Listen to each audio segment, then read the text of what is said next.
Design the future with Altium 365, the ultimate collaboration platform for securely connect everyone in electronics development. Altium 365 এর সাথে real time data sharing ও প্রজেক্টগুলো team ও software ইঞ্জিনিয়ারদের সাথে share করে সহযোগিতা গ্রহণ করতে পারবেন। তাছাড়াও real time supply chain access ব্যবহার করে তথ্যপূর্ণ সিদ্ধান্ত গ্রহণ করতে পারবেন। Altium 365 এর কম্পোনেন্টসের দাম ও আপডেট তথ্যগুলো নিতে পারবেন, অর্থাৎ এর সাহায্যে আপনার ডেটা শিট বা অন্যান্য গুরুত্বপূর্ণ তথ্য তাদের কাছ থেকে সংরক্ষণ করতে পারবেন। আপনার সময়কে বাঁচিয়ে দিবে streamline workflow, real time collaboration tools এবং অটোমেটিক প্রসেসের সাহায্যে অ্যাকুরেটলি কম্পোনেন্ট প্লেসমেন্ট করতে পারবেন অ্যাসেম্বলি অ্যাসিস্ট্যান্টের সাহায্যে। এছাড়াও এতে রয়েছে সিলিকন এক্সপার্ট ইন্টিগ্রেশন প্রসেস পদ্ধতি। এছাড়াও রয়েছে রিকোয়ারমেন্টস ম্যানেজার অপশনস, যার সাহায্যে আপনারা খুব সহজে রিকোয়ারমেন্টসগুলো ম্যানেজারের সাথে শেয়ার করতে পারবেন। Altium 365 secure, seamless, streamlined, enhanced collaborations, one digital platform, all in one, Altium 365। আমরা এই ভিডিওটির সাহায্যে একটি পিওর সাইন আপ ইনভার্টার তৈরি করা শিখব। পাশাপাশি এই ইনভার্টারটি কত লোড আউটপুটে দিতে পারে সেটাও আমরা টেস্ট করব, অর্থাৎ লোড টেস্ট করে আপনাদের সাথে শেয়ার করব। সো তার জন্য প্রিয় ভাইদেরকে বলবো, এই ভিডিওতে আপনাদেরকে 200টি লাইকের মাইল ফলক দিচ্ছি। ইনশাআল্লাহ আপনারা এই লাইকের মাইল ফলকটা খুব দ্রুত পূরণ করে দিবেন। আমাদের এই সার্কিটটি সম্পূর্ণ করার জন্য মূল ইউনিট হিসেবে আমাদের প্রয়োজন হবে EGS002 এই ড্রাইভার মডিউলটি। এটি মূলত SPWM একটি ড্রাইভার মডিউল। এর সাহায্যে মূলত আমাদের যে পিওর সাইন ওয়েভ সিগন্যাল সেটা জেনারেট করা সম্ভব হবে। এই মডিউল প্রয়োজন হবে আমাদের একটি 10 ওহম মানের 4টি রেজিস্টর সেটআপ করে নিচ্ছি। 2.7 কিলো ওহম মানের রেজিস্টর প্রয়োজন হবে 4টি। রেজিস্টরগুলোকে সোল্ডার করে নিব। 1 কিলো ওহম মানের রেজিস্টর প্রয়োজন হবে 2টি। 2.2 কিলো ওহম মানের রেজিস্টর 1টি। 100 কিলো ওহম মানের রেজিস্টর প্রয়োজন হবে 2টি। FR107 ডায়োড প্রয়োজন হবে 4টি।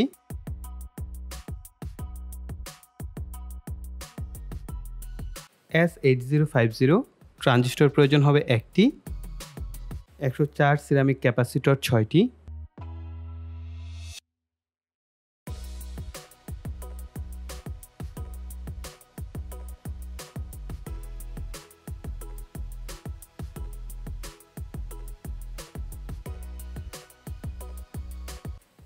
ভেরিয়েবল রেজিস্টর 1টি।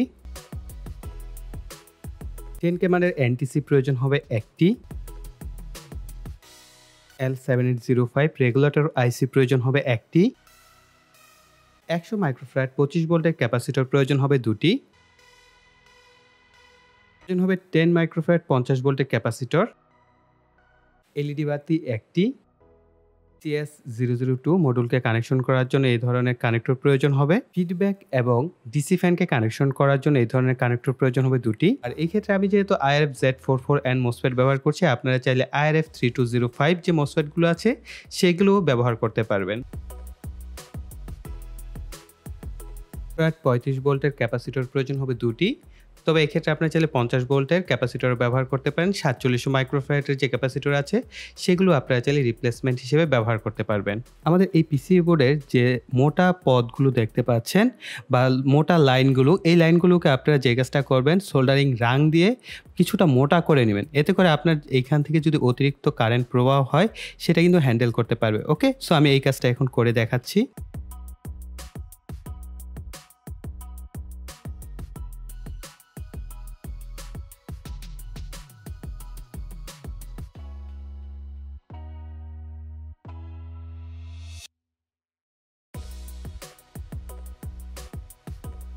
পিছনের দিকে এই ধরনের যে এসএমডি মোসফেটটা আছে, এই মোসফেটটা এইভাবে সেট আপ করতে হবে। এই কাজটা আপনাদেরকে করতে হবে এয়ার হট গানের সাহায্যে। নর্মালি সোল্ডারিং দিয়ে এই ধরনের কাজগুলো আসলে করা অনেক কঠিন কাজ, কারণ আমি এটা অফ স্ক্রিন করে নিচ্ছি।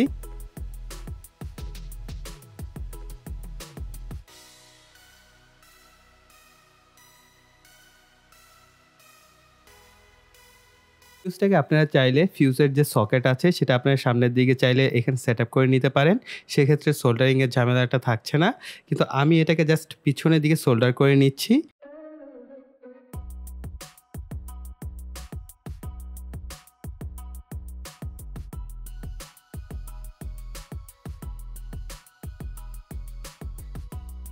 চেষ্টা করবেন এইখানটায় ভালো মানের তার ব্যবহার করার। আমি এখানে বেশ মোটা তারই কিন্তু ব্যবহার করছি। এর থেকেও যদি আরেকটু মোটা তার পান সেটা ব্যবহার করার চেষ্টা করবেন।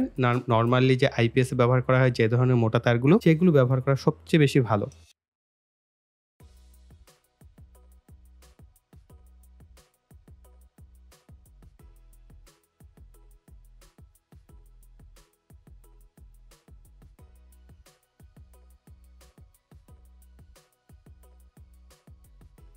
একটা সুইচ আমরা ব্যবহার করব আমাদের ইনভার্টারটিকে অন অফ করার জন্য।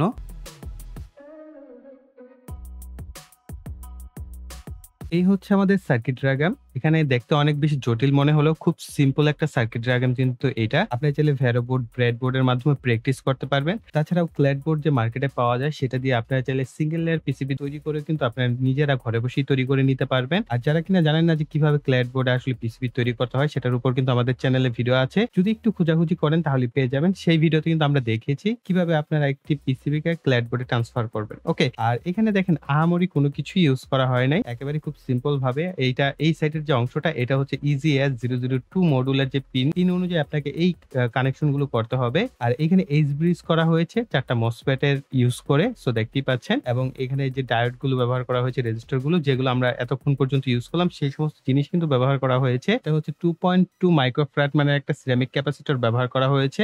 এবং এরকম একটা ক্যাপাসিটর আমরা এখন একটু পরেই ব্যবহার করব। কিভাবে ব্যবহার করতে হবে সেটাও দেখিয়ে দিচ্ছি।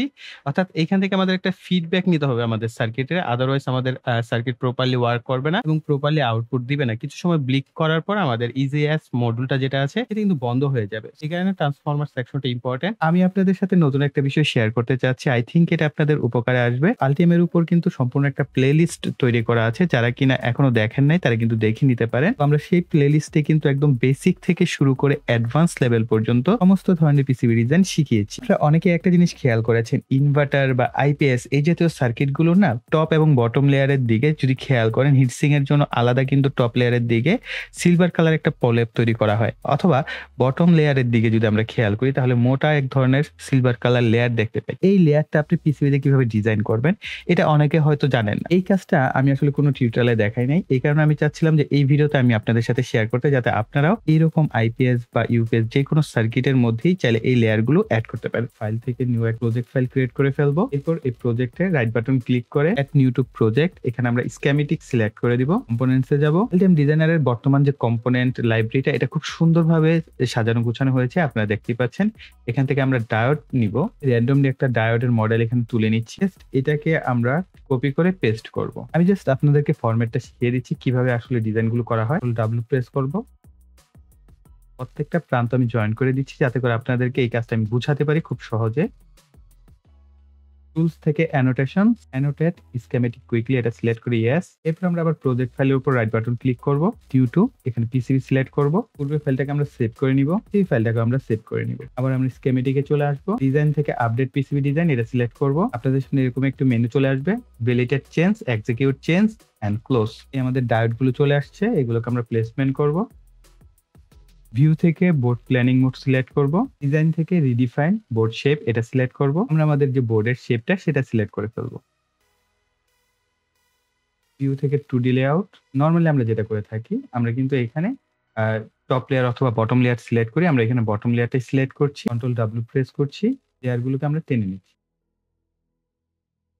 পর দেখতে পাচ্ছি নিচের দিকে বটম শোল্ডার মার্কস নামে একটা অপশন আছে, আমরা এটা সিলেক্ট করব। তারপর উপর থেকে লাইন সিলেক্ট করব এন্ড আমরা এখান থেকে এটাকে ড্র করা শুরু করব এইভাবে। And right button click, again আমরা এটাকেও টানবো এন্ড রাইট বাটন ক্লিক করে দিব। আমরা যদি চাই আমাদের এই লেয়ারটা অনেক ঠিক হয়ে গেছে, আমরা এটাকে আরো মোটা করব, জাস্ট ডাবল ক্লিক, সিলেক্ট করার পর আমরা এইখান থেকে এটার যে সাইজ সেটাকে বাড়িয়ে দিব 10 ml থেকে। অ্যাজ এ एग्जांपल আমরা এটাকে 60 ml করে দিলাম। সিমিলার আমরা এটাকেও 60 ml করে দিব। আমরা আমাদের যে নিচের দিকে যে বটম লেয়ারটা এটাকে যদি আমরা মোটা করে দেই, এগুলোকে আমরা 60 ml করে দিচ্ছি। এরপর আমরা জাস্ট এই লেয়ারটা উপরের দিকে সেটআপ করে দিই। এখন যদি আমরা ভিউ থেকে 3D ভিউ দেখি, এই যে দেখেন এইখানটায় আমরা ইয়েলো কালার দেখলো, এটাকে যখন পিসিবি ডিজাইনার কোম্পানিগুলো পিসিবি তে কনভার্ট করে তখন এখানে সিলভার কালারের একটা এক্সট্রা প্রলেপ দিয়ে দেওয়া হয়। যার ফলে আপনি যদি চান আপনার পিসিবির মধ্যে দিয়ে হাই কারেন্ট পাস করবেন, তখন কিন্তু আপনি খুব সহজে হাই কারেন্ট পাস করতে পারছেন। এই কারণে সিলভার কালার যে প্রলেপটা বা লেআউটটা দেওয়া হয় সেটা কিন্তু এইভাবে দেওয়া হয়। আমি এই ক্ষেত্রে ইউপিএস এর একটি ট্রান্সফর্মার ব্যবহার করছি। এখানে দেখতে পাচ্ছেন এসি লাইন যেটা 0 এবং 230 ভোল্টের দুইটা প্রান্ত প্রান্ত আমরা বের করে নিয়েছি এবং এই দুই প্রান্ত থেকে আমরা এই ধরনের একটি সকেটের মধ্যে কানেকশন দিয়েছি এবং এইখানটা দেখতে পাচ্ছেন 225 যে 400 ভোল্টের একটি সিরামিক ক্যাপাসিটর ব্যবহার করা হয়েছে। এইখান থেকে মূলত আমাদের ফিডব্যাকটা নিতে হয়েছে। সো দেখেন এইখান থেকে জাস্ট দুইটা তারকে আমরা সোল্ডার করে আমরা এখানে ফিডব্যাক যে কানেক্টরটা সেটা নিয়েছি। আর আমাদের এই ফিডব্যাকের যে প্রান্তটা এটা আমাদের যে সার্কিট বা মডিউলটি আমরা তৈরি করেছি এর মধ্যে এভাবে কানেকশন করে দিব। আর এটা হচ্ছে আমাদের ফ্যানের জন্য। আপনি ডিসি 12 ভোল্টের একটা ফ্যান এখানে জাস্ট কানেকশন করে দিবেন। আমি এখানে কোনো ফ্যান কানেকশন করছি না। এরপর ট্রান্সফরমারের যে ডিসি সেকশন আছে এই ডিসি সেকশনকে আমরা হচ্ছে চাইলে আমাদের এই সার্কিটের এই পাশে যে দুইটা প্রান্ত এখানে সরাসরি সোল্ডারিং করে দিলে সবচেয়ে বেটার হয়। যেহেতু আমরা এখানে টেস্ট করছি এই কারণে আমি আলগা দুইটা তার এখানে কানেকশন করেছি। এই দুইটা তারকে আমরা এই দুইটা ট্রান্সফরমারের মধ্যে কানেকশন করে দেবো। এখানে কোনো পজিটিভ নেগেটিভ নাই যে আপনার উল্টাপাল্টা হলে কোনো সমস্যা হবে। আপনি জাস্ট এখানে দুই প্রান্তে কানেকশন করে দিবেন। আর এখানটা দেখতে পাচ্ছেন আমরা দুইটা ক্লিপ ব্যবহার করেছি ব্যাটারিকে কানেকশন করার জন্য। আর আপনারা যখন বড় ব্যাটারি কানেকশন করবেন তখন অবশ্যই এখানে আরো মোটা তার ব্যবহার করবেন, যেগুলো বড় ব্যাটারির কানেক্টরের সাথে কানেকশন করা যায় সেই ধরনের কানেক্টর ব্যবহার করবেন। এখানে আমরা মোসফেট ব্যবহার করেছি IRF Z44N। এই ক্ষেত্রে আপনারা মোসফেট ব্যবহার করবেন IRF 3205।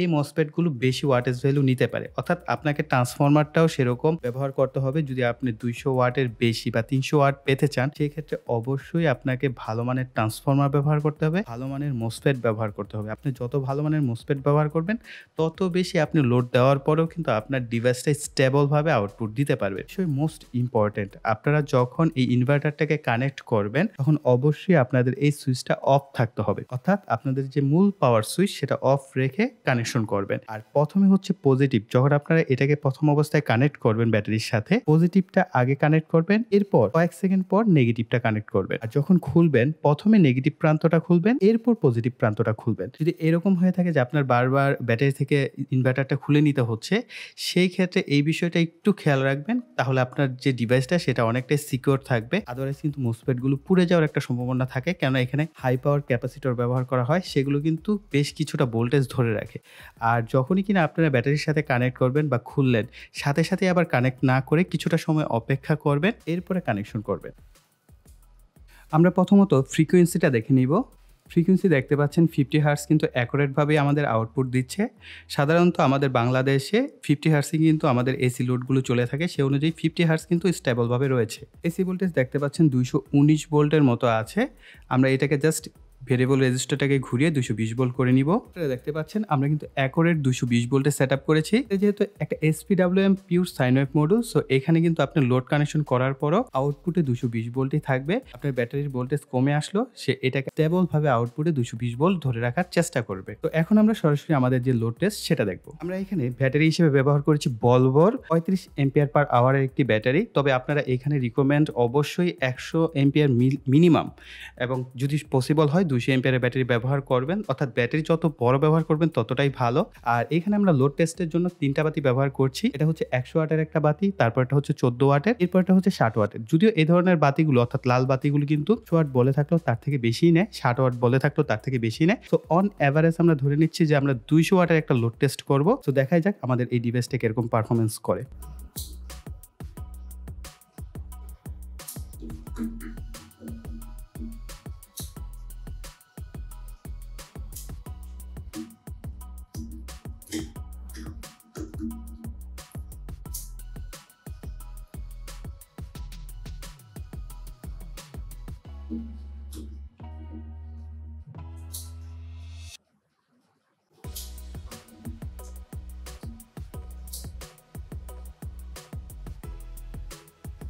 এখন একটা প্রশ্ন আসতে পারে যে ভাইয়া আমরা এই ডিভাইসটা দিয়ে কি কি চালাতে পারবো? আপনার বাসায় একটা সিলিং ফ্যান আপনি চালাতে পারবেন, পাশাপাশি 2-3টা এলইডি বাতি আপনি চালাতে পারবেন, অনায়াসে খুব সুন্দরভাবে রান করবে। যেহেতু 200 ওয়াট, তো ধরে নিচ্ছে আমরা 150 ওয়াটের মতো। সো সেই ক্ষেত্রেও কিন্তু আপনি সিলিং ফ্যান এবং কয়েকটা লাইট জ্বালাতে পারবেন, অথবা আপনি চাইলে আপনার বাসার যে অনু রাউটার এই জাতীয় জিনিসগুলো আছে সেগুলো অনায়াসে রান করতে পারবেন। এদের সাথে আপনার যে স্মার্টফোন আছে সেগুলো 3-4টা আপনি অনায়াসে চার্জ করতে পারবেন। যেহেতু এটা pure sine wave inverter, so এই ধরনের ইনভার্টারগুলো কিন্তু আপনাদের যে ডিভাইসগুলো থাকে পাশাপাশি সেই ডিভাইসগুলো 220 ভোল্টে রান হয় এবং পিওর সাইন ওয়েভে কিন্তু রান হয়। যেহেতু আমাদের এই ইনভার্টারটি একটি পিওর সাইন ওয়েভ ইনভার্টার, সেই ক্ষেত্রে আপনার বাসাবাড়ির যে কোনো লোড ব্যবহার করলে সেটা অনেকটাই সেফ এবং সিকিউর থাকবে। এই কারণে কিন্তু পিওর সাইন ওয়েভ ইনভার্টার মানুষ ব্যবহার করতে চায়। সো গাইস, এই ছিল আমাদের সম্পূর্ণ ভিডিওটি। আই থিঙ্ক ভিডিওটি আপনাদের কাছে ভালো লেগেছে। যদি ভিডিওটি ভালো লেগে থাকে তাহলে অবশ্যই ভিডিওতে লাইক, কমেন্ট এবং শেয়ার করবেন। আর যারা এখনো চ্যানেলটিকে সাবস্ক্রাইব করেনি, চ্যানেলটিকে সাবস্ক্রাইব করে পাশে বেল বাটনটি অ্যাক্টিভ করে দিবেন পরবর্তী ভিডিওর নোটিফিকেশন পাওয়ার জন্য। সো এই বলে এখানে বিদায় নিব। সকলে ভালো থাকবেন, সুস্থ থাকবেন, টাটা।